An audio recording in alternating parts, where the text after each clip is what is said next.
Your mom and dad. Your mom and dad. Your mom and dad. Your mom and dad.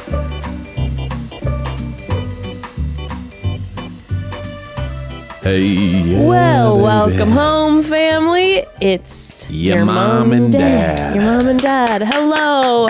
Guess what, everyone? The onions worked. The onions work. The onions worked. If you tuned in to our Friday episode last week, you know that I was sick with a cold, and Yeah. Evan made me go through numerous cold remedies that Tune in. mostly Oh, yeah. Included? included and involved onions. His heavy on the onions, that's for sure. The studio reeked of onions. The house reeked of onions. Yeah. I reeked of onions. But it worked, and I am fully healed. Really? No. Okay. Well, we tried, and now I got it. So that's exciting. I never get sick. I get sick like once every like 3 years, once every 3-4 years, and now I got sick, which is very dope. But I also believe in the power of God, here we go. no, this is my belief. I just tell myself it's allergies. Okay. So I'm like, you know how people manifest? Uh-huh. I manifest that the sickness isn't real. Okay. And I do believe it helps. Okay. So like right now, I'm not sick. I just have allergies. Okay. Yeah. It's just the pollen all up in the You're biz. sick. I'm not. 100%. That's just. And I have more bass in my voice. We were noting this earlier. I have a lot of low vibes in my voice, which Yeah, is very strong. You got know it what I mean? heavy on the bass Heavy right on the now when you bass, have no big when you deal. have allergies. When I have you're allergies? heavy on the bass. When it's allergy season, I have a low, deep voice. So control yourself. So he has allergies. I am still somewhat under the weather. I actually am feeling quite a Yeah. bit better than I was You're feeling when You're welcome. we initially. That's weird. Actually, you have not said thank you, which I thought was interesting. What, for the onion shower? Yes. Yeah. Well, I mean, I did what was necessary, not what was easy. Hero. I mean, I'm just saying. Someone's got to Thank say it. you. If it's not you, I might as well just say it by Thank you myself. so much for the onions. I really do appreciate it. I really do. You're welcome. I did feel really bad right after recording Friday, and then I do feel like I bounced back pretty quickly, and now I'm just like, but I'm not terrible. I feel like I got over it maybe faster than I normally would. Okay, So you're welcome. thank you so much. But here we are again, you know, mom and dad are under the weather. both under So the weather. that's what you're going to get today, family. And Lee is not with us again course. because we want to protect him and not pass on this cold to Although him. I wouldn't mind if we had more like camaraderie in that way, you know, it's like we're all down. Sure, You know what I mean? If we yeah. all get sick I'm together, sure he we're in would this love together. that. Well, he texted me, he said, I wish I was sick too. And I was like, no, man, don't be, you know what I mean? So he's such a team player that he He's said, I such a wish I team was sick with player. you guys. Please let me come and get sick. And I said, no. And he's like, please.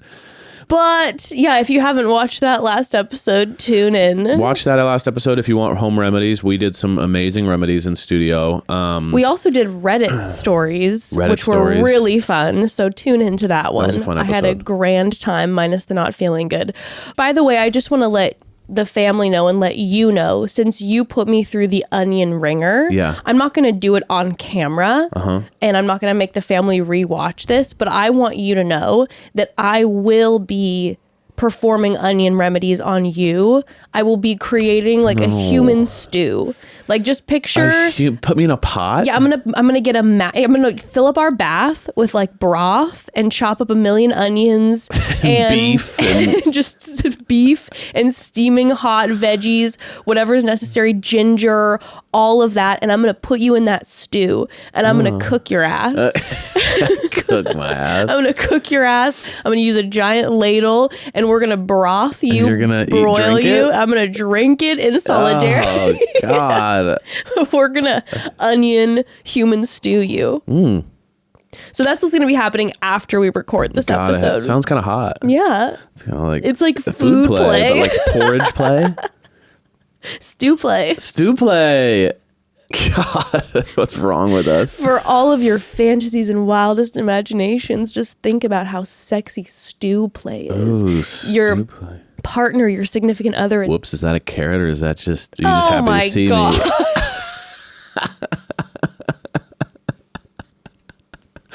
Unbelievable. What? I mean, it is what it is. Well, Whoops, is that a Karen or are you just happy to see me? well, You know what I'm saying? we are going to postpone our human stew for a moment to come to the family to discuss the Men Tell All episode. Great. Which it was okay. I don't know what is going on this season. I don't know what magic is cooking in that stew in that kitchen, because normally the Men Tell All episode, the Women Tell All episode, I always think I always feel like I'm going to look forward to them and I get excited to see them. And then I always end up hate watching them. Yes. They always end up being like my least favorite episodes. They're usually not that good. It's kind of like, I almost feel like it's like a corporate sponsorship episode. Yeah. There's all these like bits and stuff. And then generally, but like this one was really good. It was so good. And it's typically, it's very corporate, Virgin Mobile sponsoring whatnot. It's like 2 hours and then like maybe 15 minutes of actual stuff going on. Yeah, we get like a long Kardashian commercial in it or something like that. Or it's just absolute hectic drama. Yeah. And you can't even understand what anyone's saying. And it's just chaos. This episode, I loved watching it. We got it all. We got tea in it. We got drama. We got the reuniting. We got power moments from the lead. We got the legacy moments from the other Bachelorettes. We got Gerry Turner. We got a clip from Bachelor in Paradise. Yes. I mean, we really got everything, and we had no sponsored moments and no long commercials in it that were, previewing whatnot. No, it was just straight fantastic. content. It's It was straight fantastic. content. I really enjoyed it. I actually felt like there was some drama we didn't see coming, which I'm excited to talk about. Okay, yeah, there was one nugget of drama that was like Insane. Was anyone Just talking out of about nowhere. this? Did anyone know That was like the about first time you get like completely shocked. I normally feel like I have my finger to the pulse to a certain extent, Yeah. and I didn't know about this at all. clue. So No clue. that threw me for That's a good. loop. I'm excited to talk about that. But two things before we dive into the actual Men Tell All recap. Okay. Number one, I just saw on Bachelor Rabbit Hole, shout out Rhea, we love you, that apparently on the finale episode next week of Charity's season, we are going to find out who our Bachelor is. Oh, really? Yes. Oh my god. Any guesses? Okay, well, I Like what season? Like who? would imagine that we have two strong front runners right now. We have Joey and Dotun. Oh, like it's one of them. Whoever I would falls imagine whoever falls out, it's going to be heartbreaking. And as we're seeing in the previews, Charity is like devoed about who she's going to choose and who she has to let go. So I would imagine that's very much like Bachelor lineup. But what I was thinking was probably going to happen is that we were going to see Bachelor in Paradise and maybe get someone from Bachelor in Paradise. I hope it's Zach again. Do you think Katie's going to be okay with that? Maybe just I'm back. I've decided I didn't squeeze this orange for everything it's worth. I've told Katie that she needs to deal with it, but Daddy needs to monetize. I'm launching a new real estate portfolio that I need investment in. I'm back.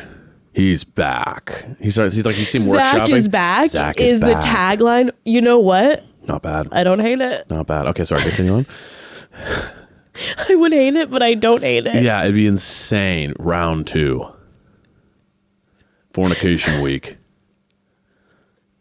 Now I feel like I need it. I know, I'm sorry. God, what a I'm so sorry. Yeah, it was a big tease. But I really thought that it was potentially going to be someone that we got to know better in Bachelor in Paradise. So the fact that they're going to be announcing it during the finale makes me think that it's going to be either Joey or Dotun. Yeah. Yeah. I don't, who do you think would be better? I mean, here's the bottom line. I think both of them would be good bachelors. Again, whoever Charity chooses, I will celebrate because she is my queen. Yes. But in my deepest heart, I need it to be Dotun. Yes. But I also think Dotun would be the better bachelor. Personally, Yes. I think Dotun, I just could see him handling the situation so well. I think Joey would be great though too. I think Joey would do really well. I think Dotun would be one of those guys where like he's everyone's type. Yes. Like he's 6'17" and like Gorgeous. and super like strong and like, you know what I'm Kind. saying? Yeah. So I think it would be more like, it'd be easier to like cast probably. Where I mean, Joey's is gorgeous. No. too. Joey's obviously a 10. I'm more saying like, I don't know. I could just see it being, I don't know. I'd love if they did do Joey. I really want like some really outspoken women who are like, we need some more big wild, electric big energy personalities to kind of like have him be like, I don't know what to do right now. Everyone's fighting over me. You know what I mean? I think I'd want to see that struggle. All tennis players. Everyone's a tennis player. Yes. And I see him having more maybe of, I don't want to say a hard time, but I think it would be more emotionally taxing on him than Dotun.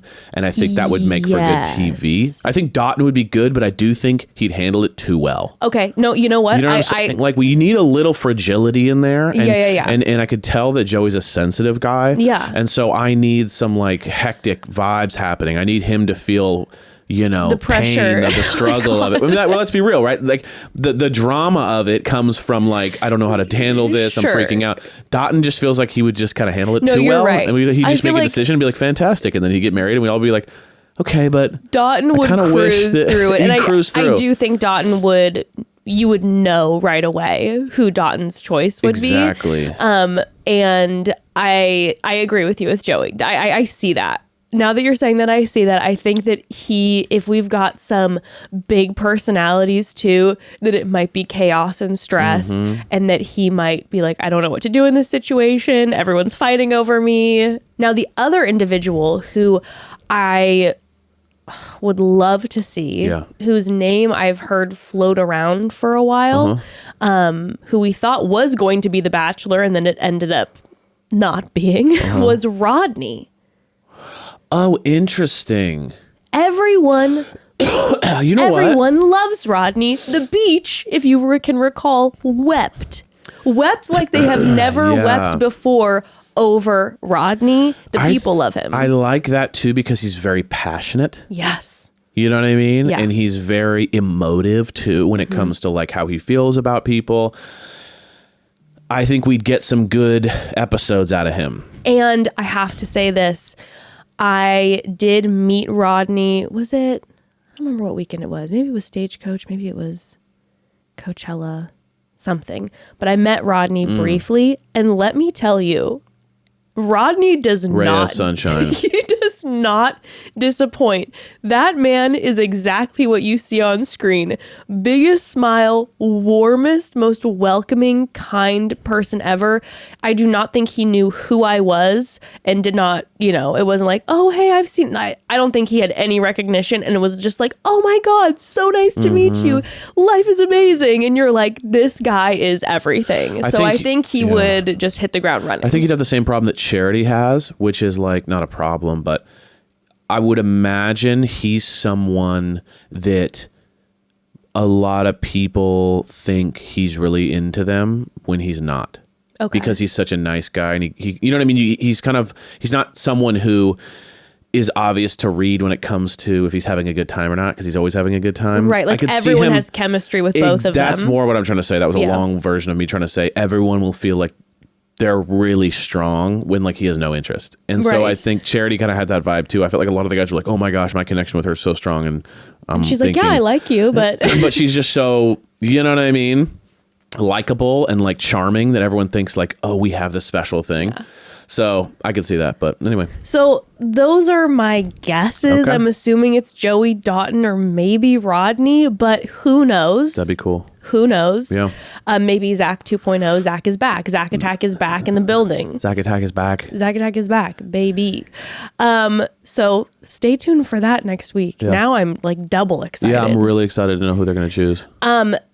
Also, I did want to mention about Dotun because last week we were talking about how on the episode he brought up that he didn't know that there was going to be an engagement. All of us are wondering how in the world did he not know about that there wasn't an engagement, and here we are, and it adds to the charm and the lore of the incredible man who Dotun is. Like I said, I believe that he is an angel sent from the universe, from the heavens, from the gods to Charity. That is my belief. Right. But numerous of the fam sent me DMs letting me know that Dotun went on Bachelor Happy Hour and explained what went down. And this is pretty wild.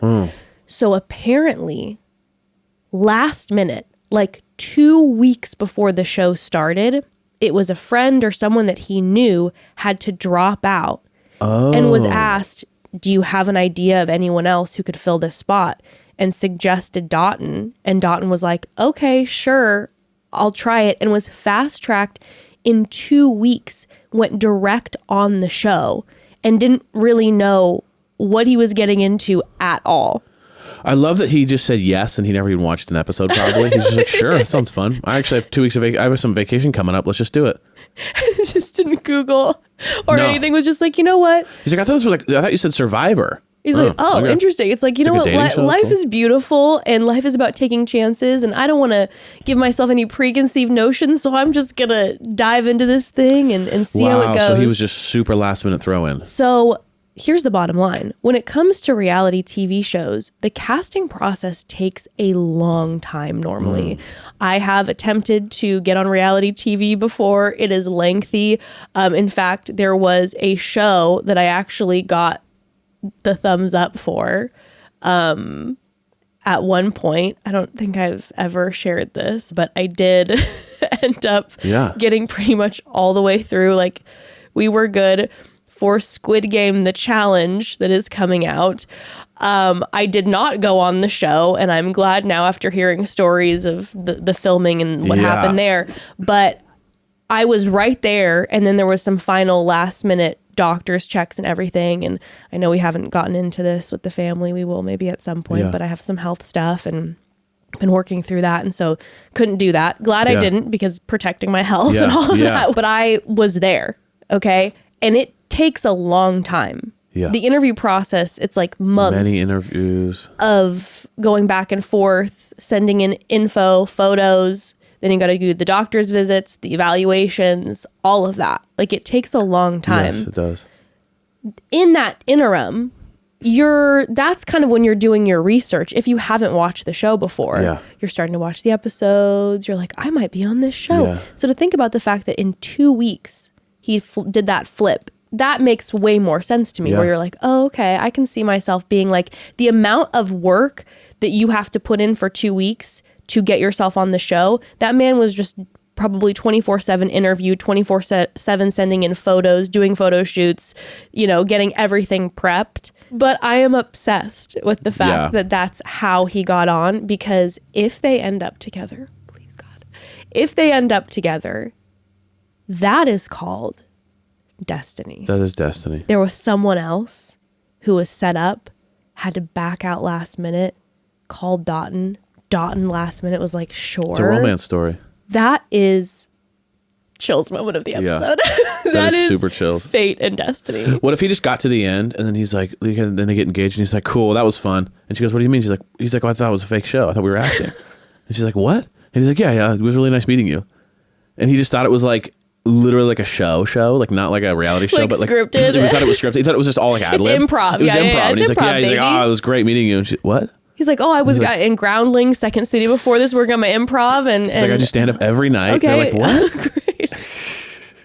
Anyway, that makes more sense now. Yeah, because I mean, the fact that he found out there's an engagement while on the show is still one of the most epic. Just it's a 10. It's just a 10. And he's just willing to go with it. He's like, yeah, maybe I'll get cut out. Maybe I'll find the love of my life. I'm just open for anything. And he was down for the engagement portion because he's a love journey. It's amazing. It's kind of a lesson in life. This show, this season makes me believe in love again. Whoa, beautiful song, babe. When did you write that? I've been working on it. Wow, makes me believe in love again.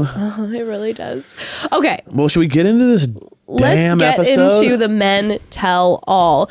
Okay, so first of all, we start off with Jesse Palmer, and I just want to say this. They always intro Jesse Palmer on this show when he walks in, when he occasionally does on these episodes, with his age included. Yeah. I can't get over this. Jesse Palmer, host, 44. Like, what are we doing? No, that makes sense, though. Why? Because he knows he looks great for how old he is. And so it's a part of his contract to put his age there. Like, I want to remind people, well, maybe he's selling like a supplement thing And he's like, you could look like me if you just buy my supplements, Palmer supplements. You know what I mean? And like a pre-workout Palmer pump. And his whole thing is like, he sells a line of supplements and he's like, you too could look like me if you follow my regimen. Do you think Zach and Jesse are in on this together? Of course. Zach sells them houses and investment. He's real estate. And Palmer does the health and wellness side. Got it. So he has a workout program online called Palmer Push-Ups. Mm-hmm. It's a technique he's developed. And he does supplements in order to look young. Okay. Because his whole thing... Palmer powder pump up. Palmer powder pump up. picked a pack. Picked a pack of pickles. But he's 44. I would say he looks 44, but he looks incredible for 44. Whoa. Does that make sense? Yeah, 100%. Like, he doesn't look young. Like, you don't look at him and go, oh, he's 25. He's just he's a gorgeous man. But he looks incredible for being 44. Yeah, I think he just like is a handsome guy and looks incredible in Jen. You know what? Maybe that's the part of the selling point. He just goes, you'll look hot like me if you take these supplements. 100%. Oh. I do like that that's in his contract, though. It's in his contract to remind people how old he is so that people will go, wow. Wow. JP really out here doing it. Exactly. Because every single time that thing pops weird, up, though. I'm like, what is this? What show is this? I understand putting the age again when you're a contestant on Survivor or something and they include the ages and whatever. You're like Love Island, I guess you're new to the villa, so they include your age so people know. I don't know, but the host, to include the host's age is so weird. Maybe it's they such have like a strange template, choice. and they just like put everyone's name in the template, and they forgot to edit that out. They're like, oh yeah, whatever, it's fine, 44, no big deal. Well, that is really weird. Just imagine like watching television and just like you watch Friends and at the end of the credits it just tells you everyone's age. It's like at the beginning of this podcast. Seriously, it's like at the beginning of this podcast. If every time it had our names underneath at the intro and had our ages. All right, why? Go. Ready? Go. Is it there in the YouTube? It's there. I don't know. We'll see if it was added.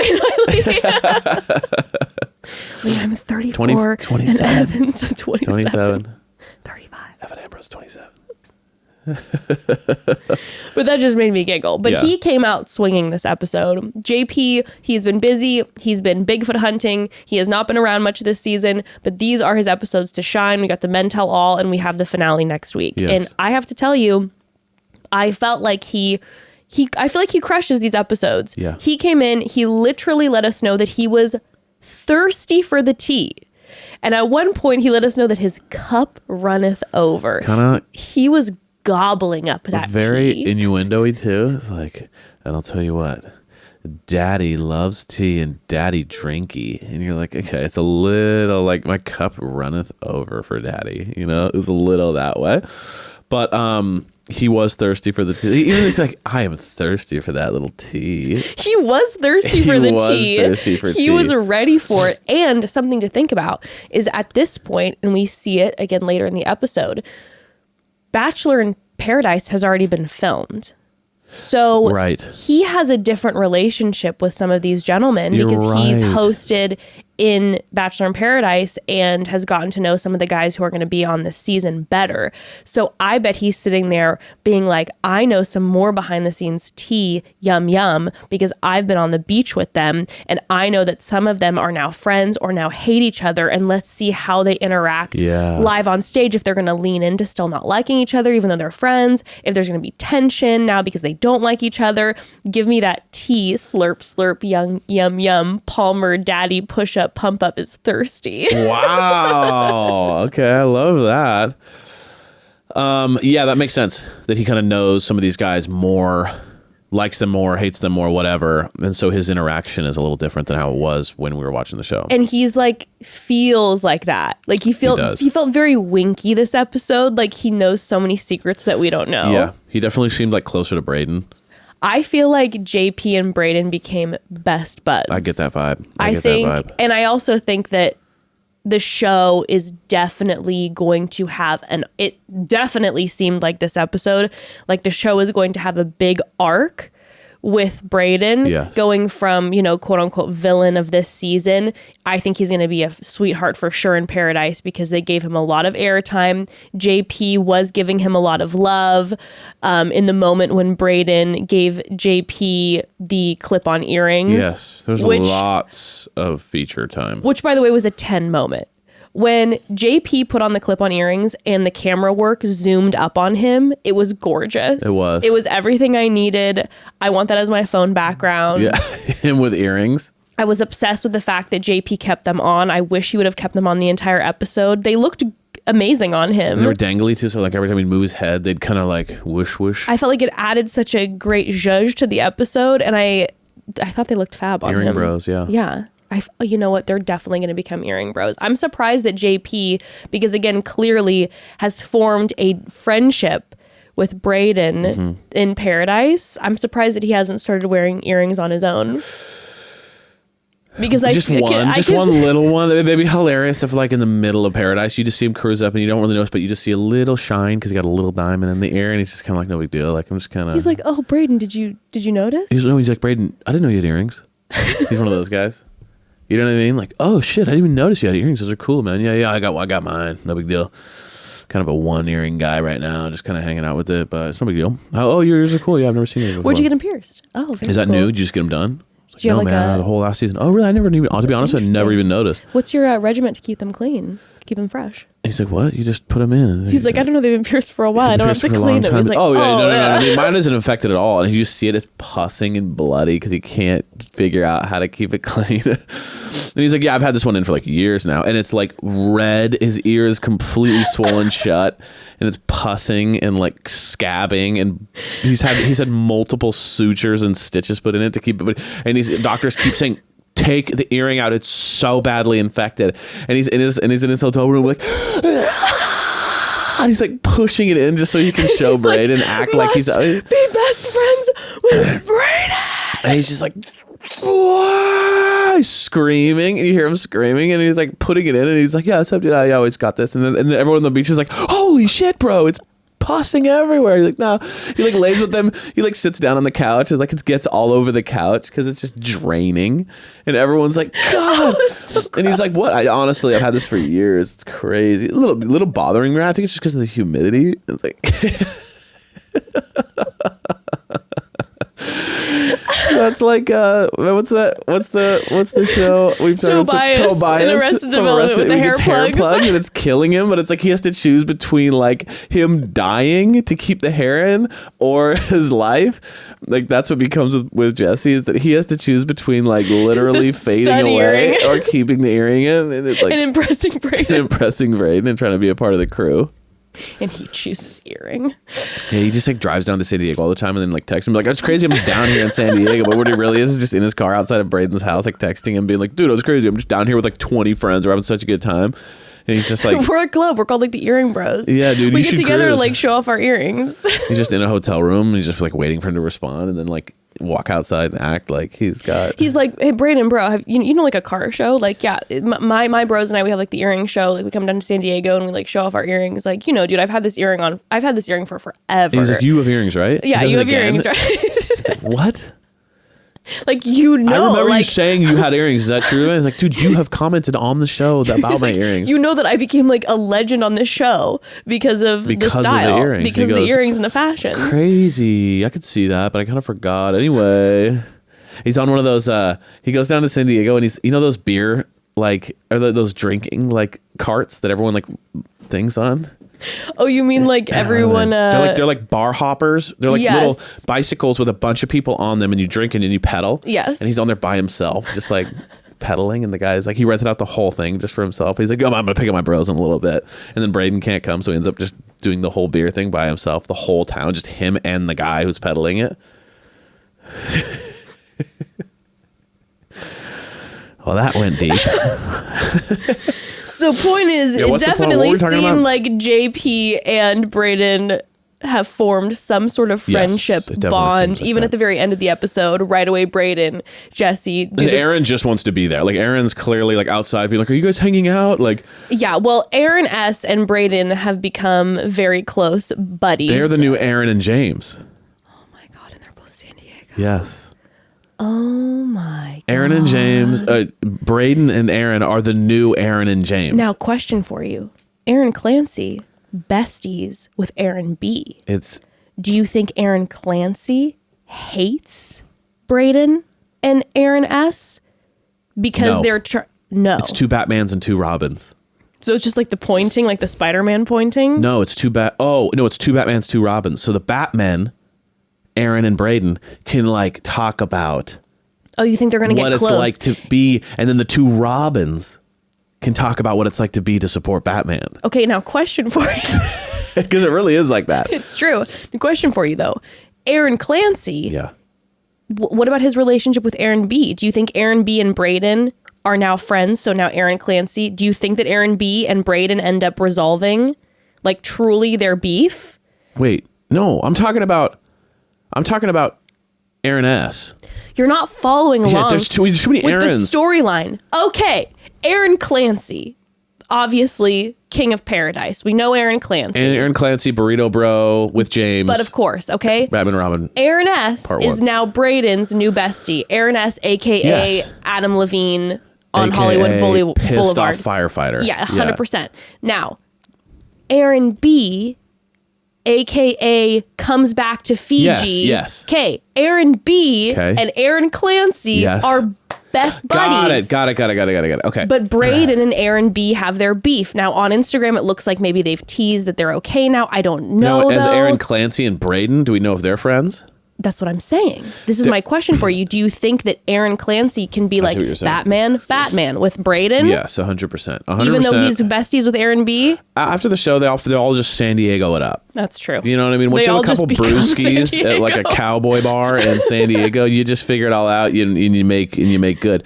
Now, what's going to happen is that Aaron B is going to feel left out because he's not a part of a Batman and Robin kind of vibe. Oh, so God. Aaron C and Brayden are going to connect over what it feels like to be Batman. Okay, and Aaron S. and James Are going to connect because also of the Robin. kind of similar looking. That's what I'm Aaron saying. S. and Yes. Aaron James.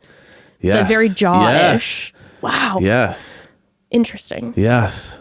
Okay. So there's like a similar vibe between both of them. So, oh my God, is Aaron B. just fifth wheeling it? Aaron B is not getting as many calls as he used to. Oh, Aaron, this is hard. So I feel for Aaron B now. He had the whole Xavier situation where he got kicked off early, and then the whole Xavier thing went because down, and now Aaron he's C fifth wheeling it. and Brayden are gonna like put out an Instagram post that just says Batman. God damn, So that's gonna really hurt. it's gonna hurt him. But I do feel like they'll connect over this. Yeah, I think you're probably Aaron C right. can give Brayden like some advice on what it's like to be the first Batman. That's gonna be a powerful San Diego crew. All the Braydens, the a Clancys. deep hang. Wow. Yeah, that's broed out city hang. You know, I have been noticing lately that Aaron Clancy has been rocking the earrings. I know he's been doing it for a while, but I feel like maybe maybe they've gotten a little bigger. Oh, he's hanging out with Brayden. Okay. The mystery is The unfolding. Batman have united. Wow. I'm going to need a Anyway. whole chart for this. Yes. To break this down. Yes. Anywho, going back to the mental hall. These What are the is important. happening? These are the important parts of the facts mental we need hall, to really. get down. But Jesse Palmer, Yeah.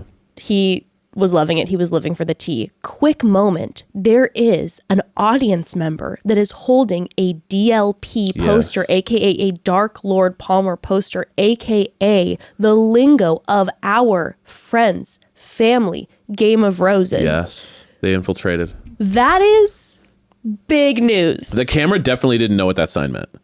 I don't think I agree with you. No, I think they thought it was like flames. Like, oh, he's so hot.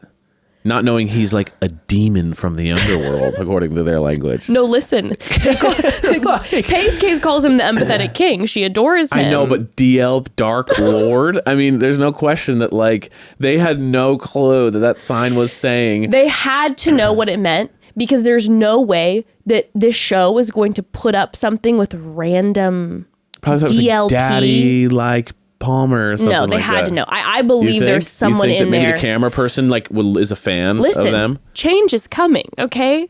The tides They're are embracing it. changing. I feel like we've seen such a fantastic season. I feel like the producing's been so much better. Yeah. This mental all was amazing. I feel like there's someone in there that's in the pit. Okay. So I love that. I just have to say congratulations congrats to on that. You Bachelor guys Clues, infiltrated. Pace Case, Dark Seeker, everyone in the pit. Like, it has been infiltrated to the individual who had the poster. I bet Jesse Palmer was loving it. And now I have a fantasy too that Jesse Palmer is like a huge Game of Roses fan, like an absolute stan. And I just can't wait to see you all hang out together. I love that. That's Have him it. on the show. But congratulations Yes. to the pit. Big time. The times are changing.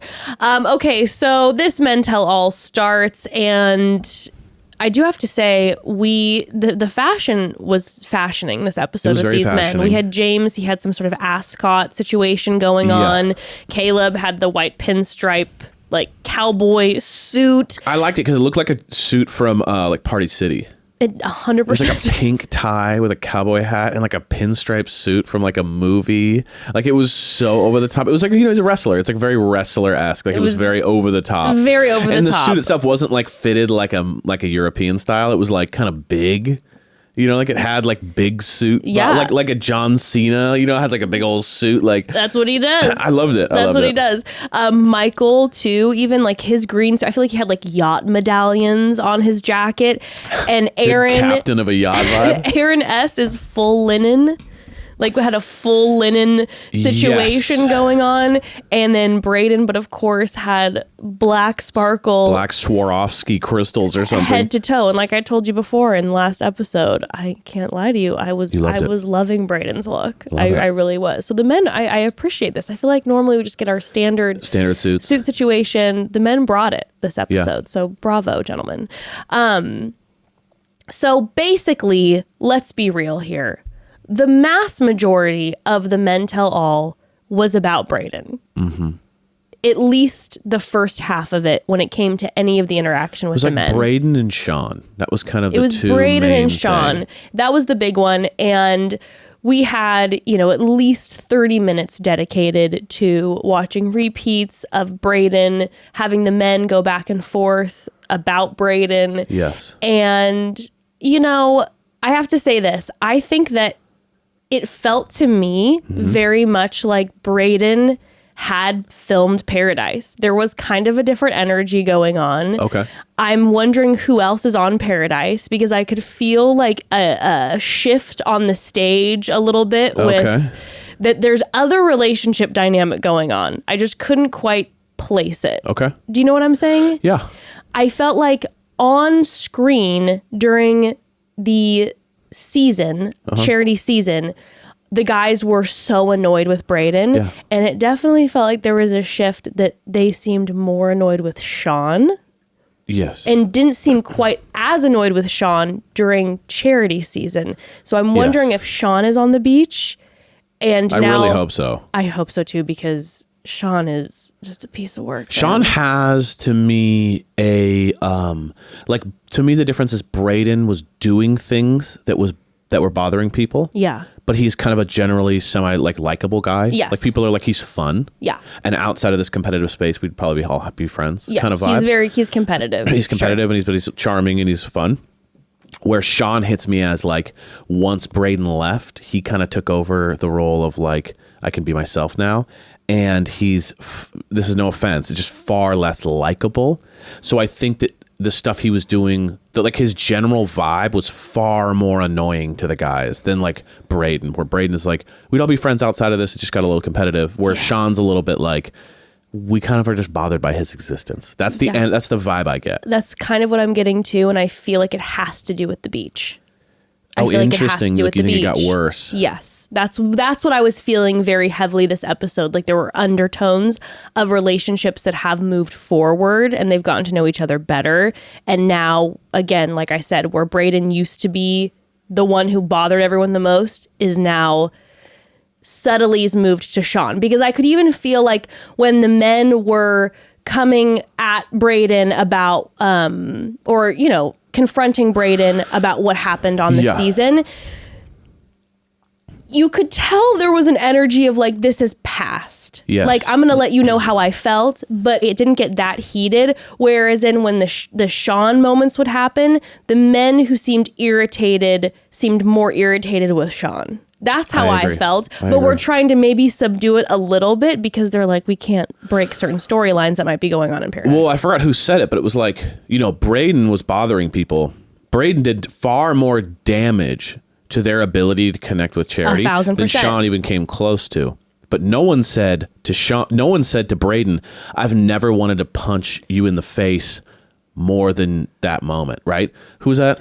Tanner. So Tanner who said- Tanner is very low key. But you could tell that, like, to say I never wanted to punch you in the face more No, than he that said, moment. I've never wanted to punch someone in the face Right. more than when Sean walked in And even post the Brayden, Barbie date. having done far more damage, didn't get that treatment. So it clearly shows that, like, it's your energy can also allow you to get away with stuff or not get away with stuff, right? That's what I'm saying, though. Because even look at how the things are happening. How is Brayden, who did all this damage to their ability to connect with Charity, is now kind of coming out of this a little bit of like the likable character and it's getting all this good edit. Sean looked bad and he did, like, at the end of the day, he didn't do really anything bad on the show. He just was annoying he had people. the Barbie thing where he came and he was singing and then It stole was her right away. It was annoying. But like maybe one wrong move Yeah. versus 30. And yet everyone's annoyed with Sean more than Brayden. It was interesting to watch. But this is what I'm saying. This is what I think is happening, where we're seeing already the construction for the audience of the storyline of Paradise. Yeah. I don't know if Sean's on the beach or not. So I really hope he is. I really hope too. I would bet my bottom dollar he is. I That'd be feel like they would crazy if he 100% ask wasn't. him, and I feel like there's no way Sean would say no to going on the beach. I felt like he was giving us Paradise Big audition. time. So, but if he's not on the beach, ignore me, and then this whole thing is off. Yeah. But if he is on the beach, I feel like this whole thing was a storyline that was being set up for us. Yes. Where Brayden was getting his moments of like, you know what, it's okay, we move on. And Brayden's great in this way, and look at him making out with Kat, and like Yes, all these yes. things that they're trying to do. And then they had all these moments with Sean that they showed us, where, for example, when Sean was saying in ITMs like, Brayden, you better not come or show up to the Men Tell All. And then he right away said, best day of my life is when Brayden left. And then we end up having a nugget that we didn't get on the show, which was Sean telling Brayden that, hey, you're out here taking all this time and you're not ready to get down on a knee and get married.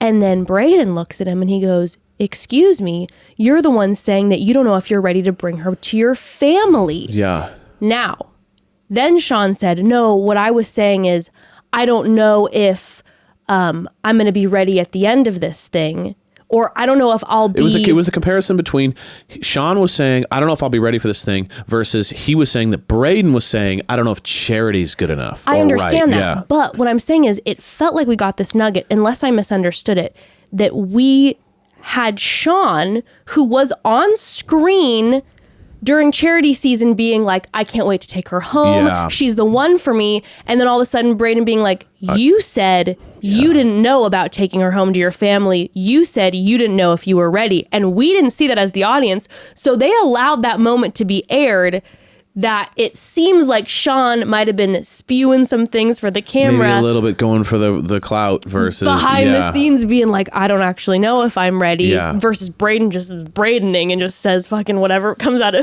whatever he thinks and comes out of his mouth. So we had that moment with Sean where it was like, we also had the Peter moment, which we'll talk about. Yeah. But then we also had the moment where Sean, when Charity comes out, and he's gets like, "Can I up come on stage and sits next to her and is being so cringe, and Jesse's like, get out of here. Yeah.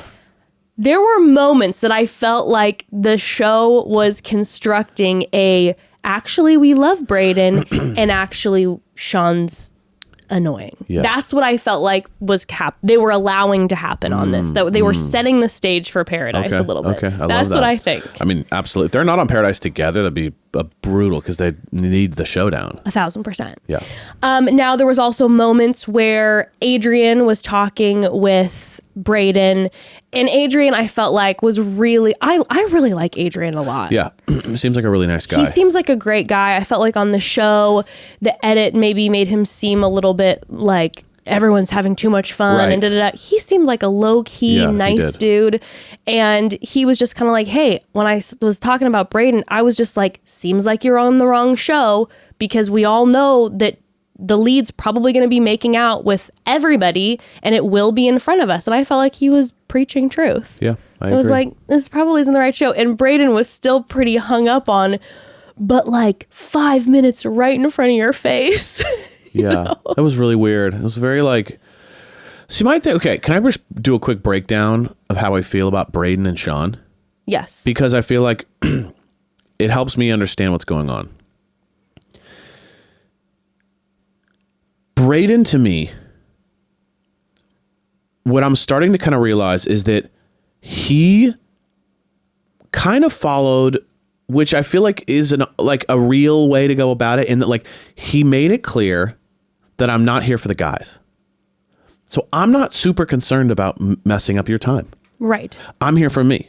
Right. And I do feel like there is this kind of like fraternity brotherhood thing that goes on, which is like, you need to respect everyone's time. Yeah. And after having kind of seen this now shake out, I kind of go, yeah, I kind of agree with Brayden in this, where it's like, as much as it's annoying, as much as it might rub you the wrong way, I'm not going to let my possible relationship go down or go up because I want to make sure that you have your time. But the problem is, if that would have been what it was, that would have been fine. Oh, no, I'm just talking about... The issue is then, though, that I think where then the guys started to be like, excuse me, Charity, is that he was like, I don't care about the fraternity, but I'm also going to let all you boys know that I feel like she's putting it on as Bachelorette. And you're like, okay, if you're going to not be part of the fraternity and not be part of like all the men, don't be spilling all of those thoughts to the guys. Well, that's what Xavier says. Xavier's like, you got to know. And that was the big problem with Brayden, is that like he wasn't practicing like discipline in like when to talk about what, who to talk to. Like he would always, because his thing was like, he'd say all these things and then get blown away that someone was shit talking him. And I think that's what was so confusing about Brayden was like playing the villain, but then like being like so hurt that anyone had an issue with him. And it's like, well, dude, this is really confusing. But the one thing walking away from Brayden I felt was, he is kind of being himself. And so I could see when he's saying that everyone's kind of not being themselves, I kind of get it from his perspective, because he's just like this guy who just blurts out everything he thinks. And if you're someone who blurts out everything you think, and then you see someone not doing that, you're like, they're not being themselves, 100%. Even though that's not how the world works. But he's just kind of being himself. I think that's what's making him kind of likable to people, is like, take it or leave it, he's just being himself. He's not playing a role of villain.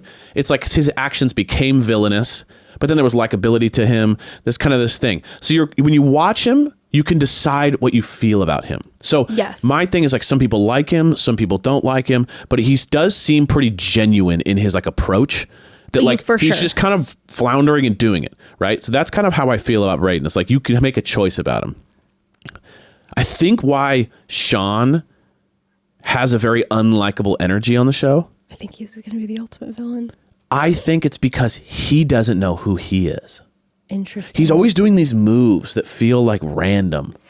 Like he's just kind of like this, he's kind of a sweet young guy. And then all of a sudden he just kind of tries to be like major alpha guy. And he's always doing these like alpha moves where he's like, see, I don't, oh no, go ahead. Oh yeah, go ahead. he's always kind of like, I'm going to go over to her and tell her and make out with her. And then I'm going to go up on the couch and be like, I'm going to sit here and like tell you some stuff. Like, it's almost like, you know, the joke we always talked about, his dad being this like rich, powerful guy, and he's always trying to like make his dad proud. I think because of that, when you watch him, you're kind of like, I still don't know who that guy is. And he's doing these weird moves where like he'll be randomly like insecure, and then the next moment he's like super confident and he's like, haha, I'm the man. Like, it's very like, I don't even know who you are. And I think it rubs everyone a little bit the wrong way. I don't get the vibe that Sean doesn't know who he is. I think that Sean is doing like the fact that he went up and is like, let me sit next to you, Charity, and was just like, just so you know, you were perfect. And all of his words were nice, but it just felt like, okay, dude, like it's like very, very much the guy at the bar where you're like, all right, enough with the lines. I know what you're trying to do. Like, I'm trying to make sure that you know that I'm a good guy, which is always sus. So it's like when Xavier said it to Peter, he's like, just so you know, I'm a really good guy. I know, I'm just like, and it was like, don't you I see what you're trying to do. You're trying to cover up what's going on. Just like, listen, you know. I know that everyone did this thing and I did too, but like, just so you know, like, I'm a really good guy. Just so you remember that. Can you guys cut that? But that's the thing with Sean, is I feel like Sean is presenting a certain way versus Brayden. I do feel like, obviously we saw how he was with Charity and he'd be a certain way with her. And then with the guys, he'd be like, I don't know if I believe her. So there's that, which you have got to keep in mind too. But that's kind of more the vibe I was getting with Sean. Now, by the way, when Brayden did bring up the whole facade commentary and was just like, oh, I guess I got to play a game, which was a kind of a crazy fourth wall break when he was like, I guess I got to just play the game. I was like, oh my gosh. But I felt like there's definitely truth to what he's saying, where I think, again, for someone like him, you know, Brayden then can be the opposite extreme where you're like, Brayden, these need to be inside thoughts. Like, you need to stop talking. You don't need to share this. Keep that internal, okay? Like, you don't have to go and tell everyone this thing. Yeah. But I could see with his personality where he would look at other specific people and be like, you're faking it. But his example with Adrian to me was so ridiculous. I was like, Brayden, you're reaching, my guy. Like, Adrian having a moment where he cussed and then goes, oh, sorry. And he's like, see? You wouldn't be like, you'd be cussing way more. And it's like, you do realize that, like, ABC can get, like, charges if they cuss and it's a live thing. Like, he's just trying to... It's like being on a date and then you go, you know, you think to yourself, I really don't like this person's ears, right? And then Brayden goes, see, you're fake. You didn't look at that person and say, I hate your ugly ears. You're fake. And it's like, well, no, it's just called like discretion. It's discernment and discretion. It's discernment and discretion. Like, yes. Just because you're not like on TV going, oh shit, F, blah, blah, yeah. Doesn't mean like you're fake. No. Just because you say everything doesn't come into your brain at all times doesn't mean you're fake. That's the thing. And so that's where he kind of has this thing where he's like, he's being honest, and then like he starts calling everyone else fake when it's like, no, they're just like acting like people in the real world. 1,000%. And I think Brayden, the thing with Brayden is, and listen, I've said it before, again, Charity is my queen, and I am not okay with the way that he talked about her when she wasn't around, and then the way that he handled just a kissing situation and putting it on her, like that was disrespectful on her end. Like I just do not find that to be okay. But in general, you know, he seems like a guy who is a nice enough guy. But I do think with him, it's definitely going to be just a journey. He's young. We've talked about it before. You know, youth isn't always an excuse, but he is a young guy. And I think there's probably just a lot of growing up. He seems like a nice enough guy, and he's obviously very charismatic. And I think Bachelor Nation will fall way more in love with him during Bachelor in Paradise. That's the vibe I'm getting. And he is very entertaining. And the thing I have always appreciated about him is that he does seem to kind of put it all out there. He just puts it all out there. He puts it all out there. He's the guy at the party that's just loud and crazy, and then like some people really like that, and some people are like, dude, that guy's so annoying. Yep. Like it's a big personality. It's kind of the vibe. Which I think can happen a lot with the quote unquote villains of the show. When you meet the quote unquote villains of the show in real life, so many times they're just the most dynamic, lovely people, and it's just because they have bigger personalities. Yeah. And a quiet, chill person might be like offended by their energy, you know? 100%. So there's a lot of that. I still have a problem with numerous of the things that he handled and did on the show, but I think a lot of it has to do with just personality type with some of the men versus how he was, and yeah. But we shall see if Brayden, maybe does a little more maturing, and we'll see how he ends up showing up on the beach and all of this. I'm very curious and very excited, to be honest, to watch Brayden. What is he, 24? On the sand. I think 23 or 24. I mean, that's like a year and a half out of college. Yeah, he's a young guy. I mean, it's a different energy. He's a young guy. But finishing up, let's just talk about the rest of Brayden. Yes. Brayden's Braydening. He ended up having his sit down with Jesse, where we saw the clip from Bachelor in Paradise, and he is making out with Kat Izzo. And I have to tell you, somehow I'm not surprised. I kind of love it. I have a lot of kind of complicated feelings about it. I have many complicated feelings. I mean, I love it for the sake of entertainment. I'm not saying I think they should have babies together tomorrow. I'm just saying I think that'll be entertaining and fun. I love it because it's similar villainous. That's what I'm energy saying. And he's wearing like a cool hat or something. Yeah, that hat was a choice. He's wearing very golden fedora very choice. Golden fedora hat. He's making out. He's following the rules. Following the rules of the golden fedora.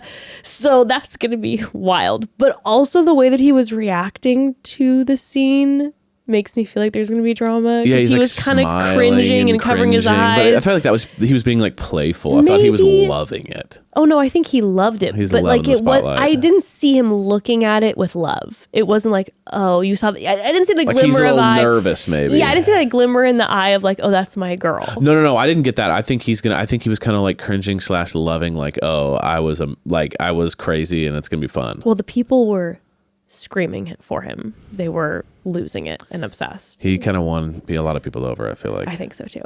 And then he ended up having his moment with Charity when Charity ends up coming on, which, I mean, not surprised, but the most perfect Bachelorette of all time. Yeah, of she just course. came on, and the way that she interacted with all the men, it was just a 10. Yeah. And I loved the way that she talked to Brayden, because you could tell that it was very much like I'm not going to get into it with you. I have other conversations to have. And yes, I don't regret choosing you. There was a chemistry. I'm not going to deny that. I'm standing by that chemistry, but also like didn't appreciate hearing what you were saying in ITMs compared to what you were saying. But it is what it is. And it was lovely to know you. And we're moving on. She has a way of putting things so succinctly, like a perfect sandwich, which I don't have. I'm like ramble. I'd be on the show and be like, it's crazy to think. You're like, okay, we don't have, this is not a 5-hour show. She's able to just like just make a point and wrap it so well, because I felt like there was so much power in the way that she was like, nice to know you. I had chemistry with you. Glad I met, or an honor to have met you. Yes. But I did waste time on you. Goodbye. Yeah. Like, it was perfect. It was so gentle, but yet like, no, here's my moment to say didn't appreciate it. Because even when we ended up having that moment where we found out he didn't apparently say classless, Which is crazy. which you have to make a verbal apology for, because I was like, I don't think I heard it. And you were like, I heard it. There must have been some sort of, what do they call that when The Mandela effect. Mandela effect. There must have been a Mandela effect, because Bearstein. Yeah, exactly. I was completely convinced he had said it. And so the fact that they looked at it and couldn't find it was like, Also, how's that the even audience possible? was like, yes, Everyone you was said like, it. yes. So apparently they let us know that the tapes have not shown that Brayden used the term classless. So apologies to saying that he did, if apparently he didn't. But the point of the matter is he was saying she was being disrespectful. He was making it about her instead of making it about the fact that he doesn't like the way that production is handling certain things going on, whatever. But I loved that she was like, okay, regardless of if that was said or not, if the term classless was used or not, I don't appreciate what was said. Mm-hmm. And Nice best of luck. Mm-hmm. Nice knowing you. Lovely guy.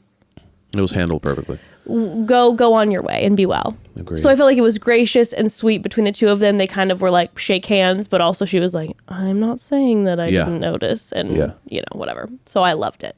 Anywho, so that was the Brayden of everything. Now, the major random tea. Random. In the middle of everything was when all of a sudden the men were talking about Sean and how Sean had moments of bugging them. And all of a sudden, Sean's talking about how I was coming off of the Barbie date and everyone was having such a great time and dancing and partying. So I just thought that energy was still going. And so when I walked back into that room, I thought everybody would be dancing and partying still too. And all of a sudden, a gentleman in the back who I vaguely recognized, didn't remember his name was Peter, but goes, whoa, whoa, whoa, whoa, whoa. And the guys snap at this man, Caleb the wrestler, which I did not like, all of a sudden goes, oh, who are you? Oh, wait a second. It's that guy from night one. And he starts applauding him and like mocking him. And I'm like, what is happening right now? This is so awkward. Jesse then asks for the tea to be spilled. It's like, why are you here, basically, was like the question. He's like, you're here for a reason. Let's talk about this. We find out that this gentleman, Peter, who was there for the first night and then got dismissed after night one, and I remember him. I remember him going up to the bar and talking to Nehemiah for a minute. Okay.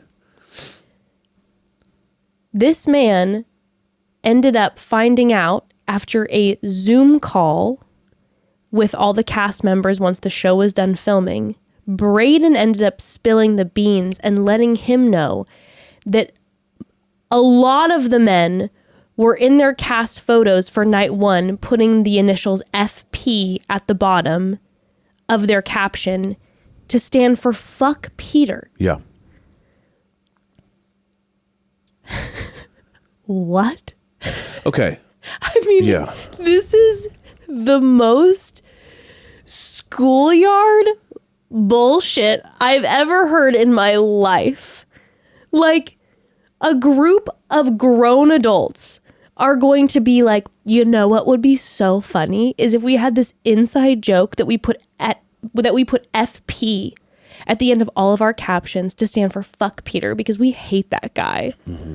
I'm like, what in God's name is going on? I thought about it. And it was interesting because at first I was like, I'm missing something. You know what I mean?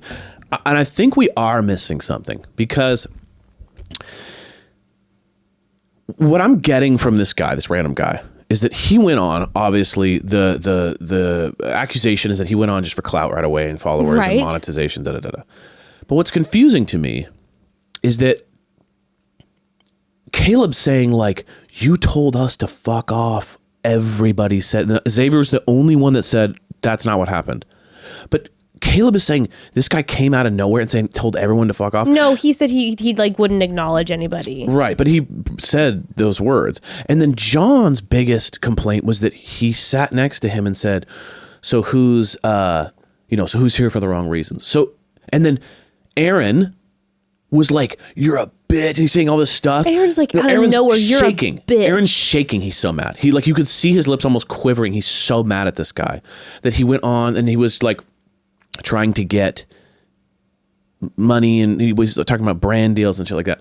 What I'm so confused by is even if that was the case, even if this guy clearly came on for clout and was just immediately using it for that and like no one liked him, what made them so angry? Like, I feel like there's a integral part of the difference between being like, this guy's annoying versus like, we hate him. And then let's post a unified front with initials anti this guy.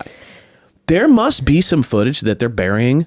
I mean, but why would they bury that? Saying crazy stuff because no, I don't think so. No, there's no way it got out of hand because I'm going. I think it got out of hand because I'm going like, even Aaron was so mad, you're a bitch, and then Caleb's also so mad, and John, who's like a very level-headed guy, is like, dude, listen, you would night 1, and I'm going like, what is going on here? Okay, this is my guess because it's like way more rage than they're expressing towards like it was equal to more rage than Aaron and Sean.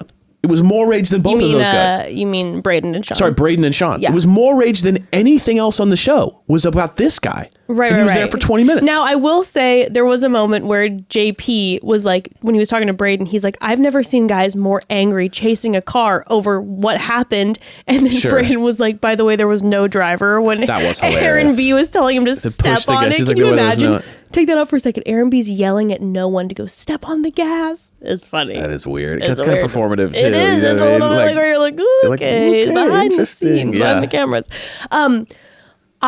This is what I think. Because I think if Peter was such a dick on night 1, there's no way they wouldn't have shown that. They 100% would have shown if he was being such an asshole. Right, if he's saying crazy shit all the time, they would have been like, they would have just super cut of this guy. Yeah, there's no way. They would have 100% shown it. They had time. There was enough time. And I know that they wanted to have like the whole Brayden storyline going, but you could have had both. You really could have. What I think happened is, I'll say this. Night 1, I remember Peter, and I remember saying to you, I don't like the vibe. The way that he was talking at the bar with Nehemiah, the whole energy, I was like, I'm not a fan. So I totally can get the vibe that he had an energy. So we rubbed people the wrong way. He rubbed people the wrong way night 1. I think what happened is that it became an inside joke with the guys. After the first night, they were like, they don't know each other, right?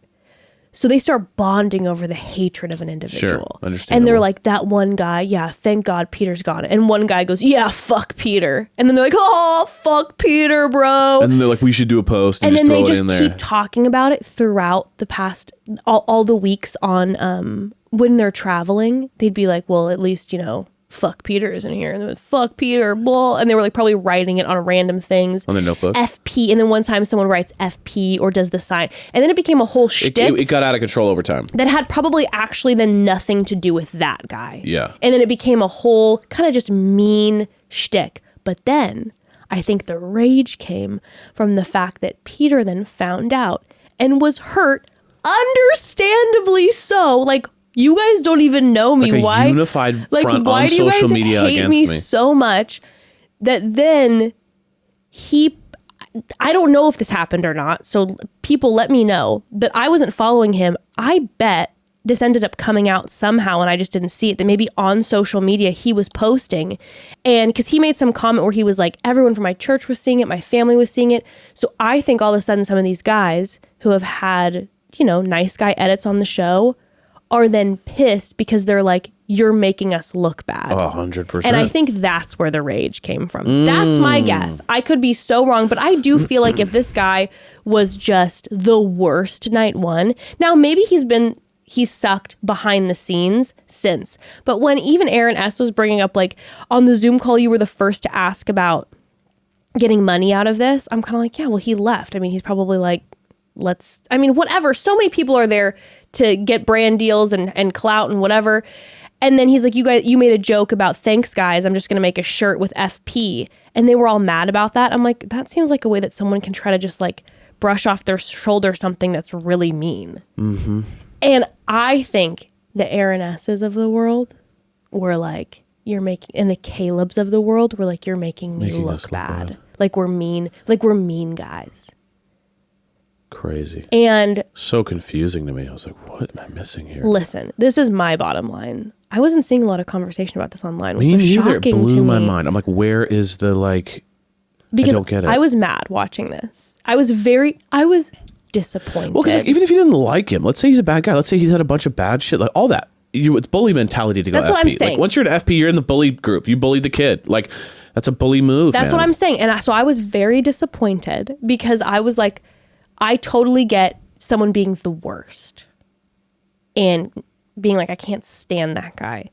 But like you said, having FP on public posts, having group chat, it's mean. Okay. Even if the guy sucked, it's not nice.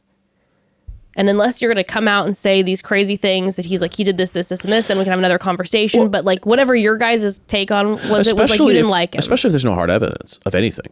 Like there was not an actual thing that he did. It wasn't like, oh, FP because he punched our friend in the face and it was like a thing. And it's like, at least there's like, okay, you're bullying the bully. But it's like everyone's evidence was like, you're trying to make money on the show and we're talking about brand deals and that's annoying to us. And it's like, so confusing. Like no one had a good example of like, this guy deserves to be publicly disgraced. And let me say something, everybody. When Xavier was like, well, he wouldn't have known about it if Brayden wouldn't have said something. And then they were all like annoyed at Brayden. Okay, I gotta say something, everybody. Brayden put FP on his post. So he is found guilty in the person participating in the crew. But I gotta let you know, I was like, I appreciate Brayden telling him. Because at least like you have the chance to do the right thing. And so you did the right thing, even if it hurt you. You made the mistake and you put it out there, but then at least Brayden was the one who was like, hey dude, just FYI, this is what's going on. Yeah. And I had to shout out Brayden and appreciate Brayden in that. Yeah, because it made him look bad too, obviously. That's what I'm saying. He participated in it, so he knew that he was going to end up then looking bad, but he still let Peter know. And I had to give a shout out to Brayden. So yeah, I was literally like, I was disappointed and I could not believe. Now, also weird for him to come on the show and just be the why wouldn't you just not? Like, if I was Peter, I would have not come on the show. Question mark. Was he on the beach? Was he horrendous on the beach? And so now are they trying to act like maybe that's why there's Aaron so S. much is vitriol there? explosive? Because it's like, hey, you sucked on the beach. Was he so the worst on the beach? That's what I was saying. There's more to this because it felt like the anger was far more than what they were bringing up. What they were bringing up was a guy who was kind of annoying night one. And that yet their rage was like But could far you see more. though that there's a potential that rage Yes. is like you're making us look like mean guys? 100%, but still, they were Yeah. doing that before, like to go out on a limb and post it. It's one thing to in a group text be like FP, To put it but to put it online. online and risk it getting out, That is such a wild that means move. you really got to hate someone. So that's kind of what I'm saying is like, there's got to be something more. Maybe there's some beach stuff. Maybe there's some side stuff that happened. Cause I'm like, you going online, putting it online, risking getting exposed. And your only excuse is like that on a Zoom meeting, he was asking about brand deals. Yeah. I'm going, what are we Yeah, missing I was gonna here? say unless I find out if I find out that Peter did some heinous things, That's what I'm then saying. I'll be eating my words. Of course. But like in general, from what we know now, I did not see people talking about this online. I was shocked because I found it to be very disappointing. And as much as this guy might be really like not nice and rub people the wrong way and kind of be the worst, maybe it's still just With me, the evidence given so far, it's very disjointed and weird. honestly. Yeah.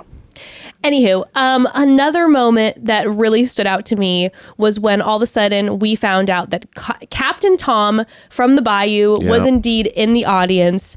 I have never been tickled more in my life because He's by himself too. He's He's just by himself in the crowd. There is nothing that brings me more joy than knowing that there was a call put into Captain Tom by The Bachelor, and they were like, we want to fly you to Los Angeles for the filming of the Men Tell All, and you're going to have a moment where you have a rose. And I just had this, the second I saw him, it was like I saw just a slideshow in my head of Captain Tom As the next Bachelor.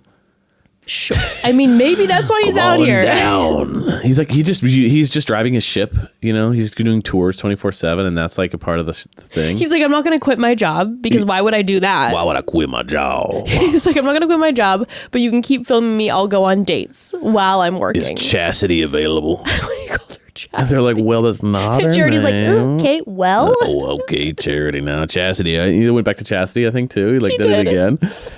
But I just saw a slideshow, just a gorgeous slideshow in my brain of Captain Tom getting the call and then being like, we're going to pay for your round trip ticket to Los Angeles. And I just pictured Captain Tom just coming out alone. Captain Tom at Disneyland. Captain Tom, Hollywood Walk of Fame. He's in one of those tour buses that cruise around like Hollywood. Captain and they're just Tom like, looking for the stars' homes. Captain Tom by the Hollywood sign. he Like, starts like a vlog channel on YouTube. I need it. I need an Instagram of him taking selfies, like, him on Thunder Mountain at I'm here at the Disneyland. Magic Castle in Hollywood. I just loved it. Yeah. And he ended up giving his rose to Sean. And, Sean was excited to have another moment in the sun, Exactly. which, by the way, a moment for Tanner. I love Tanner. I love Tanner too. Poor guy. Tanner. I love Tanner. I just don't, like we talked about, I just don't think this is his venue. I really hope he's on the beach. Yeah. I feel think like he would do well. he will be very desirable and desired on the beach. I agree. And so I really hope that we see him on the beach. I also had a feeling like he might be on the beach because of the way that he, again, referred to Sean and was how annoyed he was with Sean. Yeah. I was like, is there Yeah. something that happened? I hope so. God, I I'm feel it excited in my for the bones. beach. The beach is the best. I feel it in my bones. I do beach. If you saw the Barbie movie, I do beach. He's like, are you a lifeguard? He's like, no, I just beach. That Was so funny. If you guys saw that, we saw the Barbie movie recently, and it's very funny. God, it's so good. I beach. It's He's like, funny. you can't even do beach here. Because he goes to the real world. He tries to be a lifeguard. And he's like, no, I just do beach. And he's like, God, that movie was so funny. It was so powerful, emotional. It was really, everything. really good. Okay. Okay, but then Charity. Then we have the conversation. Then we have Xavier come out, and Xavier has his one-on-one with Jesse. Now Xavier seems on edge. Xavier seems stressed. He was heavy-hearted, nervous, on edge, Yeah. and basically comes out and says that he said the wrong things, like that he had an intention of letting her know that like she was his priority, but he put things the wrong way, ended up having word vomit or something that he put his foot in his mouth and it was not intentional. Gave her a crocheted rose. Did give her a crocheted rose at the end where she was just like... She was clearly like not into it. She didn't She's feel like, can it. we not do this whole thing right now? Can we just say thank you for coming? Can we just... We wrapped it up. All good. Bye. Not make this like a... Because what's a crochet rose do? I mean, like, no offense, but that weirded me out too. I was kind of like, it's over. Right. And so for closure, you're giving her a gift. No, I understand. I'm kind of like, what is I this? understand the you know, there are hard feelings between us, and this is my moment of being like, hey, Sure. I'm really sorry.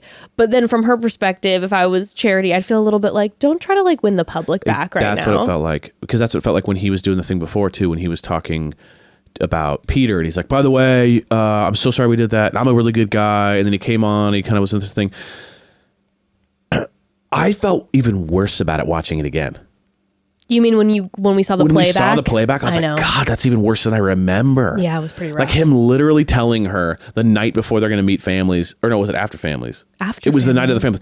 After you just met my family, by the way, your biggest fear, what I've done, and I've held it, and because she said what I said, which was if she knew about it, he wouldn't have gotten as far. 100%. Now, we also saw in the playback where they had their very first date together, and she brought literally it up. said, my biggest fear is infidelity. And he's like, totally. Wow. And he's like, well, that's I would horrible. always be honest to you. And I was like, Exactly. bro, that was So- your opportunity. Like, and so now watching that, I'm like, oh my God, if I was in Charity's shoes, I'd be like, I literally said to you, infidelity. Yes. And you said that you were an honest guy, and then you waited 3 extra episodes. Exactly. So it's like, you know, to be honest with you, it was just a really bad look. And then him, while he's talking to her, being like, well, you know, I don't know if I can say no to cheating unless I really know you're special. And it was just like, this is so much worse than you're and then making the conversation between like, well, marriage is one thing versus dating. And I was like, no, it's not. If I'm just dating you, I might cheat on you all the time. But like, if we Just get married, like- I got to see more. It just got like, no, marriage so... and dating. This is a commitment that you're making regardless. And then you know, they even deciphered between like do I need to see more means sex? Like, even if that's not the case, just saying like, in order for me to not cheat on you, I need to see more in any capacity. It just got weird. Yeah. And it's so weird because he seems like such a good guy, but there's this weird thing with this like cheating situation where it's like, how is he not seeing how I think that you bizarre know, this I is? believe that you can have a person there's somebody who just needs to have some serious growth and maturity and Right. change. And I think that, I mean, there was the comment that he made where he said, I was so torn up about this that I had to go to therapy. And then he was like, and realized that I need therapy to discuss why I have these blocks in hopes that I can have a long-term relationship. And I was like, you know what? At the end of the day, happy for him that this led to him going to therapy, because as we remember, Charity was like, how are you changing and doing the work? And he's like, I'm just thinking about it in introspective. And I remember sitting there watching it going, I feel like you probably should do therapy. Yeah. And now he's in therapy. So that I is... denounce cheating. That's what he says. cheating. I denounce cheating. It's like, just so you all know, It's like- I denounce cheating. It's like I denounce in the the devil. name of the Lord. In the name of the Lord. Cheating is bad. I denounce cheating. I do not like it. I do like hoping they'll clip one of those things, and like he denounces cheating like it's a like. And that was another thing too. It was like, guys, I know this is controversial, but I denounce cheating. Everyone's like, yeah, duh. Yeah, we sure like, hope thanks so. for the bravery there. Like, it was just, I don't know. He No, was I trying to know. dig himself out of the hole, and I think at the end of the But day, I'm just saying, I'm happy that he's in therapy. yes, of course. You know, I think that he, you know, we can all change and grow and all of this. But I will say, before Charity came out, it was very much like I didn't mean to say that. I meant something else. And then I loved when Miss Charity Lawson came out, our queen, our goddess, came out and was like, nope, we're not doing that. Yeah. She was incredible. She came out and she stood in the truth, Yeah. where she was like, hey, you know what? I hear what you're saying, but let's be real about what happened. Yeah. You told me way too late. You would have been gone weeks before. You knew how I felt about this. And now you're going to start doing this whole story about the fact that, you know, you were nervous because you have this thing about not knowing if you're receiving love, and you had told me that you were falling in love with me, and then you didn't hear it from me. So that's what triggered you. But then let's be real. You're going to now play that story. let's talk about what they didn't air, which is when I said specifically to you, is it because I haven't said I love you back? Yeah. And you said no. So maybe that's the truth. Maybe that is what triggered him. But then he wasn't honest with her when she brought that up to him, and she gave him so many opportunities. Yeah. And I was just obsessed with the way that she handled the entire thing per usual, where she was not going to go, okay, yeah, okay, I hear you. All right, yeah, you put your foot in your mouth and you meant to say that. She was like, no, let's not taint this. Let's not forget what happened and more of the behind the scenes. And clearly Xavier's not on the beach because he's talking about how he thought about it every day and this, that, and the other. So I mean, maybe he was on the beach and it didn't work out. But I mean, maybe he was and he didn't, or maybe he did walk away with somebody. I wouldn't be surprised now when we know of he's Xavier. Like, I'm so sorry about this. Here's my rose. Anyway, here's my wife. And everybody's like, what? Or like the fact that maybe he met someone on the beach. Yeah. But I wouldn't be surprised if he was like, yeah, I was still thinking about Charity every single day. That's true. I just we'll see. But I just was absolutely loved the way she handled it, and I felt like Charity simultaneously, which she does so well. She has such a gift at it, and it really is a gift because I don't know many people who can do this, where she simultaneously spoke truth and was like, nope, did the full Charity loss in 2023. We're not going to do this thing, and still held space. Yeah. For him, while he was sharing that he was hurting and that he wants to show that he is that faithful man. And she wasn't like, no, you're not. And this is why she was like, she held that space for him and was like, I hope that for you. Yeah. But I'm also not going to be like, no, yeah, you didn't say that. It was pretty powerful to me. Yeah. Agreed. God, I love her. But then, they ended up hugging and they had a nice wrap to their relationship, and which made me feel like too that she's in love elsewhere. It made me feel good about it. We will see. And then we have our legacies come out. Do you mind turning the air on? By the way, I'm dying, and while you turn the air on, I will talk about our legacy. Family, we had Trista, Desiree, and Deanna, 3 of our past bachelorettes, come out on stage and support our lead Charity. And I thought that this moment was so good because we've had so many leads come out previously before, and I love when the past leads come out. But this moment felt really special because I felt like sometimes the host in the past has tried to continue to run the show. And I shout out to JP. I felt like as soon as our bachelorettes came out, he didn't say a word, and he just let it feel like an organic conversation where they were supporting Charity and Charity was asking them questions. And we got a little moment from their past episodes with the engagements and the weddings. And then Deanna was talking about her kids and divorce. I just loved it. I thought it was fantastic. Very supportive, very handing of the scepter. Yes. I loved it. I thought it was so really great. Nice. And then we had the moment where Gerry Turner GGT came out. Let me make something clear to you, family. When they showed the preview before GGT came out, Evan and I were both crying. It was so powerful. I had no idea. And he was just so real. And like, I don't know. There was no, I'm here to start my acting career. He didn't have just even a moment of like what was going on. He clearly was set up by his daughters and was just like, sure. And I don't know. And then the rawness of his love for his wife was insane. And then the tragedy, I mean, it's just like, oh my gosh. Like, we were both crying, and then it was actually kind of embarrassing now that I think about it. You and I both started clapping when he walked out, like organically. We were like trying to do a thing. No. You and I just were crying alone. And then when he walked out on stage, we alone in our living room started clapping, and we're so excited. He just deserves it. I think that's what it is. It's like, yes. To be honest with you, none of these 24-year-old guys deserve any of this shit. But it's like they just go out there and they have fun. But they don't deserve true love right now. Like, they're insane.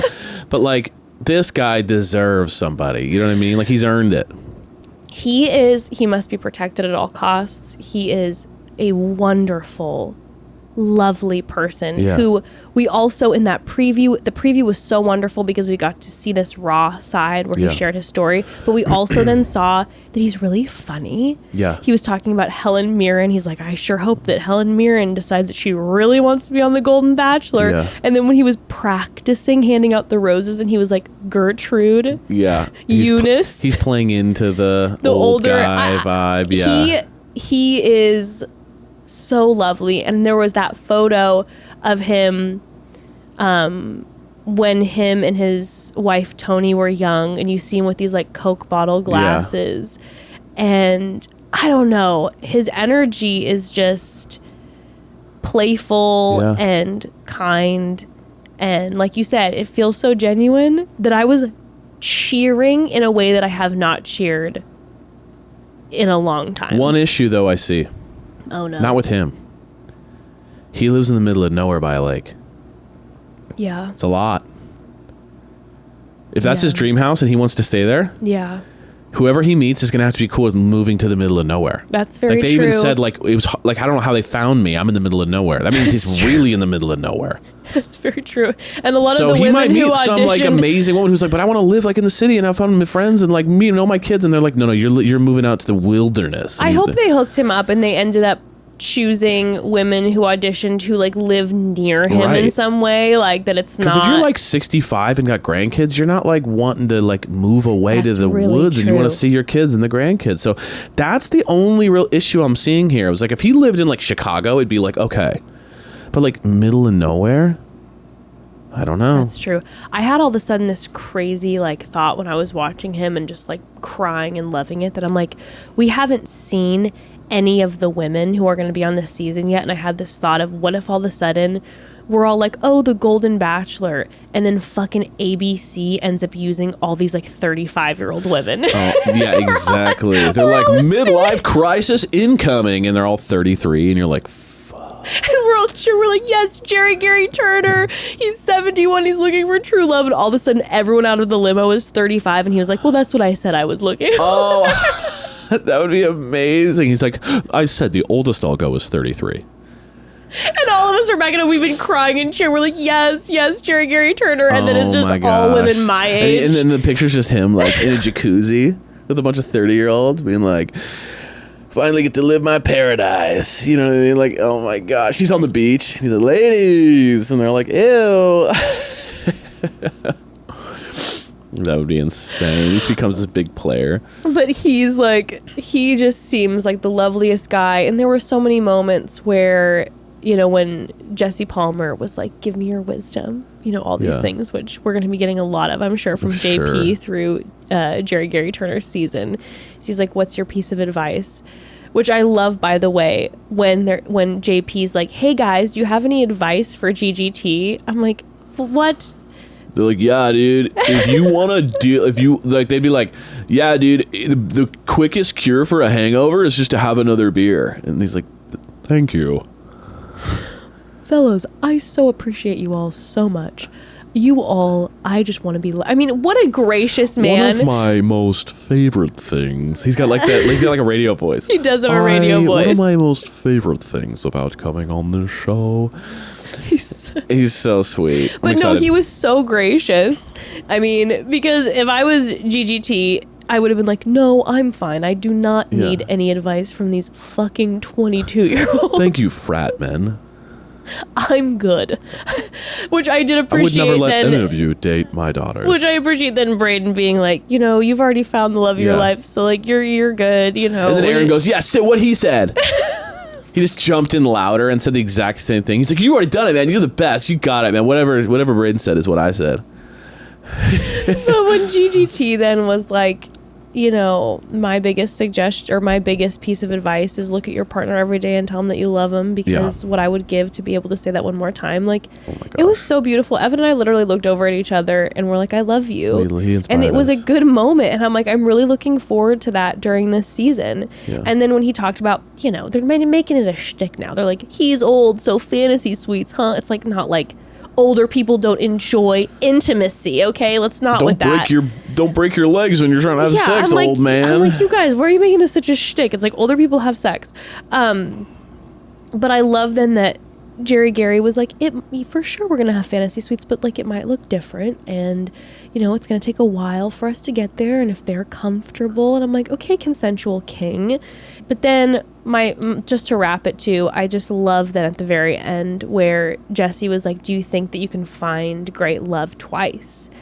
And I love what he said, where he was like, it's going to be different. Yeah. And I'm looking for something different in my 70s now than when I was in high school or my early 20s. And it's never going to be like Tony. Sure, of course. And it's just going to be a different beautiful. love. And when he said in the trailer beforehand, where he's like, he's looking to be able to lie down next to someone at nighttime without saying a word and them just feeling you there, that's love, and started crying. I was out. Like, I was sobbing. I was just like, but I'm just so excited because I think this season is going to be so much fun. And it's gonna be dramatic, but I think there's also gonna be so many nuggets because we are dealing with people who are older than us, for example, of wisdom, and that moment where then we were able to look at each other and be like, "I love you," and it's such a good reminder. Yeah, I think it's gonna be so powerful, and he is an angel, and I cannot wait. I'm excited. I cannot wait. But then we go to preview, and for Charity's final episode, which tune in next week for the finale recap, where again we're going to be finding out who the next Bachelor is too, and find out who Charity chooses. But it looks like it's going to be tense. Like, she does not know who it's going to be, which is so wild. I genuinely have no idea who she's going to choose. Again, I feel this whole season like it has to be Dotun, right? But she seems so in love with Joey. And then we get clips of her calling in her mom that I was obsessed with, where Mama is like, no, you need to choose. Like, that is on you. I know you want my opinion. This is on you. I'm just so excited. I cannot wait. It's going to be awesome. I like that there's tension here. But cannot wait. So tune in next week as we cover that and find out all of the biz. Should we do a quick call home? Absolutely. Before we wrap, let's do it. Remember, you can always call home. Okay, I'm finally working up the courage to call home. So, Hi, Mom. Hi, Dad. Hi, Lee. Hi, Ember. Hi, Ashley. And Arthur. My question as brief as possible, but I want to give you a little backstory. So, I am 31 years old. I'm from the Pacific Northwest, but I live in the Chicago area while my partner finishes up his doctorate. I'm finishing my bachelor's in environmental science online, so I can live anywhere with decent internet. My partner just got into a med school in Arizona, and unless he gets in somewhere else like Washington, Oregon, or California, that's where we're going to be moving in the next year. And I've been really unhappy in the Midwest, and I miss my friends in the wilderness. I feel proud of his accomplishments, and I fully support him. He and I, we will have been together for 7 years on Halloween, and we plan on getting engaged this year. And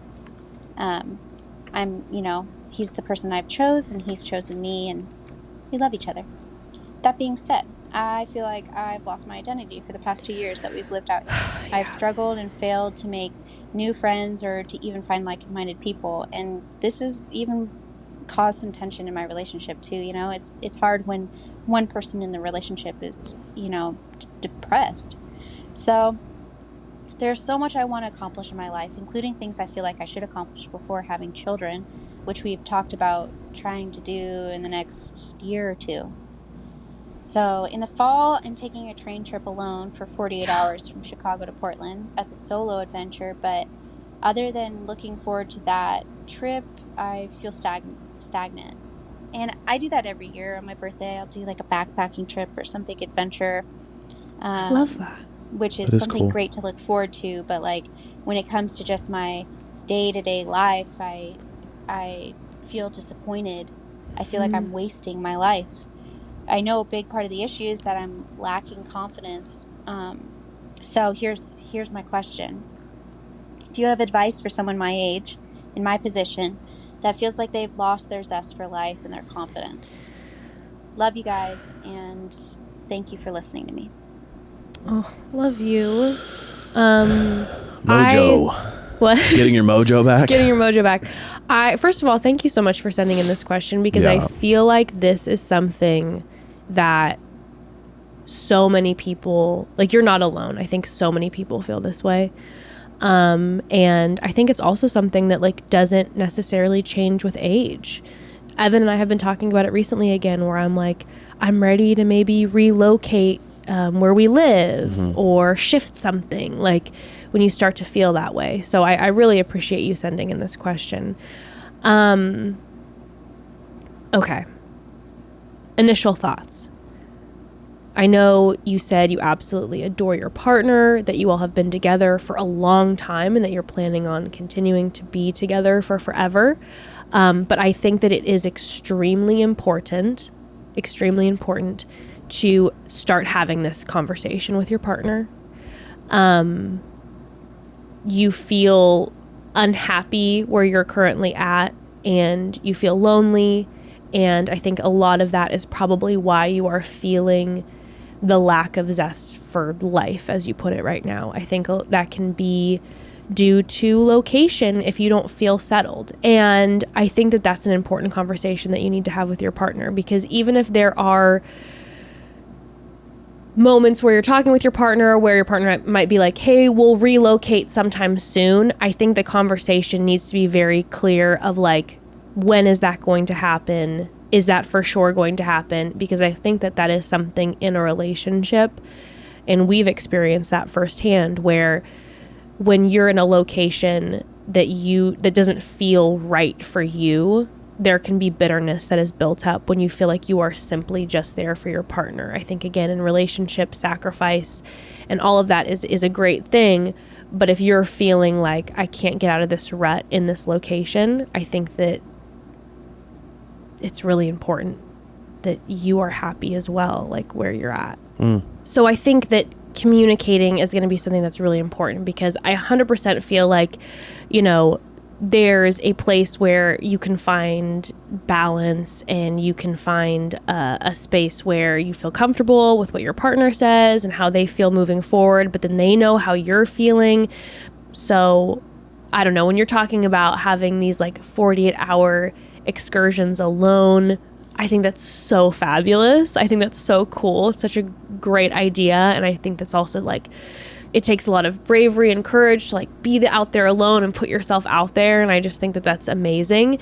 And I would encourage you to continue to do more of those and try to seek your passion in that way. But I also think that there might be an element too of, like, if you don't feel happy where you're living, that maybe your partner, if you had that conversation, were super vulnerable about feeling really stagnant, that your partner might be like, you know what?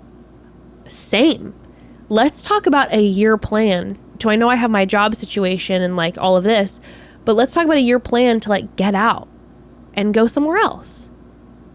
If maybe you guys haven't talked about that yet. Yeah. So I know I'm rambling, but those are just my initial thoughts. Yeah, I mean, I'm always going to come at it from just like a real, like, practical dad vibe, but I'm just like, listen, if you've committed to this, he's going to, you know, medical school or whatever, his residency or whatever it is, and you're kind of here and you're not feeling super happy. I just think you got to do and stop thinking. The more you're sitting there thinking about everything, it's going to drive you crazy. Just start doing stuff. Like, if you're like, I want to accomplish this, and this, start doing it. If you're like, oh, I really want to write a book, or whatever, I want to write a book. Okay, then take some writing classes, get in like a writing group, get in a book club, like, socialize your hobby. You know what I mean? Make connections. Like, go try. If you're like you said, I miss the wilderness. Well, I know there's some wilderness in Arizona. It's not quite like maybe the wilderness where you're from or whatever, but like maybe there's like trail hiking groups. Maybe there's like some cool, I don't even know, but I'm just saying, start doing research on like getting out and doing stuff, and you're going to find, there's going to be a lot of failure. There's going to be things like, that group sucked, that wasn't fun, but then you might find something. You're like, oh, acting class, who knows what it is. But the more that you just go out and do, the more that you'll spend less time thinking about what's bothering you. Totally. And you might find something new and in a group of friends that is new that you didn't expect. And now you're like, I want to stay here forever because I have this amazing friend group. I have this awesome hobby. I started a new job. Who knows what? And that takes so much bravery and courage to do, which, like, when you say that, I'm like, oh my gosh, that sounds so intimidating to me. But you clearly have, when you're out there taking train trips alone for 48 hours, you've got that. So yeah, just keep doing more of that, I guess. Yeah. But like invest locally in your ideas, you know, like at the end of the day, that backpacking trip is fun, but it is kind of a band-aid. You're gonna have to come back to your reality. You're gonna have to come back to your life. So work on making your life the thing that you don't feel like you need to leave. You know what I mean? Don't make it like that's a nice fun adventure, but it's not like I need to escape my world. Like do your best to kind of start working on cultivating. You know that it's not going to happen right away. You're not going to make all the friends in a week. You're not going to know that it's going to take time, but just relax in experimentation. But I also think too, something that you can think about is if you feel like, because you're not happy with the location that you're in, and I know you adore your partner, but if you're like, I don't feel satisfied or good here, there is an option where you could, like you said, because your work is remote and you can do it anywhere that you have good internet, you could go away for a while. You could contact a friend and see if you could maybe even couch surf back where you used to live, like, and take a week with this friend, a week with this friend. Like, you could go away for a month and go back to where you were. And I know you're going to be then away from your partner, but you could be there for a month and you guys could do like long distance. And if all of a sudden you're there and you're like, I'm so much happier here, then that's a conversation you can have with your partner. And I know you're supporting your partner, but that's also then something I think that is important to talk about because it's your life too. Sure. And I think then that's then, more specific communication than you can dive into where you can tell your partner, like, I am not happy here. I'm happy here. Is there any way that this could eventually happen? Or, maybe for right now, we do part of our relationship long distance. Like maybe you are able to go somewhere else every couple weeks. You know what I mean? Yeah. Like, I think there are ways, and it's not easy. It takes a lot of tenacity and it's a lot of effort. But I think at this time in your life, there's so much amazing life to live, and you don't want to, waste those moments when you're younger that are so amazing. Totally. Where you can soak it up. So I'm like, dive in, soak it up. Yeah. But well, good I luck. hope any of that made sense. What I said, I feel like I was a little all over the place. No. You were in my sick state. No, you were just empathizing. I think that's important. You know what I mean? And so I think you got it. You'll find it.